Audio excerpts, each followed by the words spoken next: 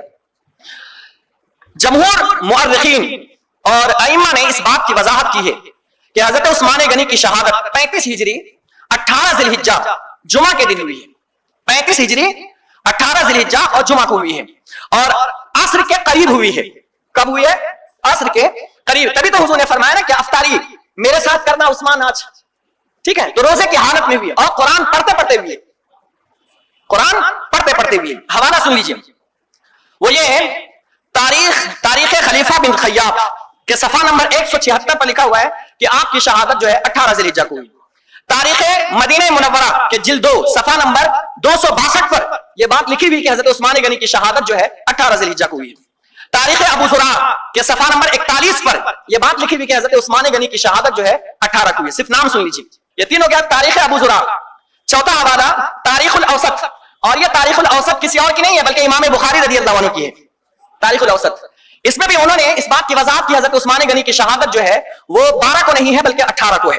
اس کے علاوہ الطبقات الکبریٰ کے جلد 3 صفحہ نمبر 22 پر بھی یہ لکھا ہوا ہے کہ 18 کو ہے. اس کے بعد تاریخ طبری جلد 2 صفحہ نمبر 689 پر لکھا ہوا ہے, بلکہ امام طبری نے تو یہاں تک لکھ دیا ہے کہ یہ جمہور کا قول ہے. کچھ لوگ ہوتے ہیں تفرد کرتے ہیں, اپنا ایک استحاد پیش کرتے ہیں, لیکن امام طبری نے اس زمانے میں جمہور کا قول کہا, یعنی اکثر کا قول یہی ہے کہ حضرت عثمان غنی کی شہادت 18 کو ہوئی ہے, نہ کہ 12 کو ہوئی ہے. یہ تاریخ طبری میں لکھا ہوا ہے. سیر و اعلام النبلاء امام ذہبی کی ہے. امام اہل سنت کے بہت دقیق عالم گزرے ہیں, اور جرح و تعدیل میں ایک آپ کا بڑا نام ہے. آپ جرح و تعدیل میں جس کے بارے میں قلم چلا دیتے ہیں تو آپ کا کہا ہوا, آپ کا جملہ علماء جو ہے اس کو دلیل کے طور پر, سند کے طور پر پیش کرتے ہیں کہ انہوں نے, علامہ ذہبی نے اس کو ضعیف کہا تو لوگ ضعیف مانتے ہیں, اس کو ثقہ کہا تو ثقہ مانتے ہیں, اس کو فلاں کہا, ان کے اندر یہ خرابی بتائی تو ہم لوگ قابل دلیل ان کی بات مانتے ہیں. انہوں نے بھی اس بات کی وضاحت کی ہے کہ حضرت عثمان غنی کی شہادت جو ہے وہ 12 کو نہیں ہوئی ہے بلکہ 18 کو ہوئی ہے. حافظ ابن حجر اسقلانی خاتم المحدثین, ایک بڑا نام ہے حافظ ابن حجر اسقلانی کا, انہوں نے بھی الاصابہ فی تمیز الصحابہ کے اندر آپ نے لکھا کہ عصر کی نماز کے بعد 18 ذی الحجہ کو حضرت عثمان غنی کی شہادت ہوئی. پھر آگے لکھتے ہیں یہ صحیح ہے اور مشہور ہے. آپ نے کیا لکھا؟ یہ صحیح ہے اور مشہور ہے. حافظ ابن حجر یہ دگت علماء ہیں جو اپنی آرا بھی رکھ رہے ہیں اور جمہور کا قول بھی پیش کر رہے ہیں. اور نواں حوالہ پھر تذکرۃ الحفاظ میں امام ذہبی نے پھر لکھا کہ حافظ ابن کثیر نے اپنی کتاب البدایہ والنہایہ کے اندر لکھتے ہیں مشہور قول حضرت عثمان غنی کی شہادت کا 18 ذی الحجہ ہے. ابن کثیر نے بھی یہ بات لکھی ہے جس کو ہم اہل سنت تو مانتے ہی ہیں, غیر مقلدین اور زیادہ مانتے ہیں.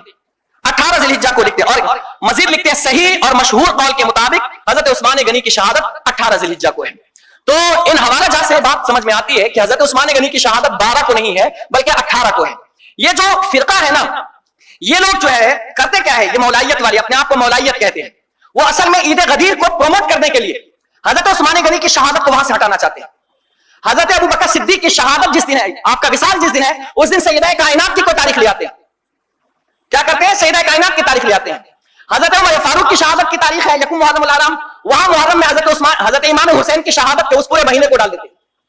یعنی کسی بھی طریقے سے ان خلفائے اربعہ میں سے خلفائے ثلاثہ حضرت ابو بکر صدیق کا نام کم ہو جائے, حضرت عمر فاروق کا نام کم ہو جائے, حضرت عثمان غنی کا نام کم ہو جائے, اور یہ کوشش کرتے ہیں کہ مولا علی کو کسی بھی طریقے سے خلیفہ بلا فصل ثابت کر دے اور ان کے بارے میں رسول اللہ صلی اللہ علیہ وسلم نے جو کچھ بھی فرمایا ہے اسی کو ہم برحق تسلیم کریں اور باقی سب کو نیچے کر دیں.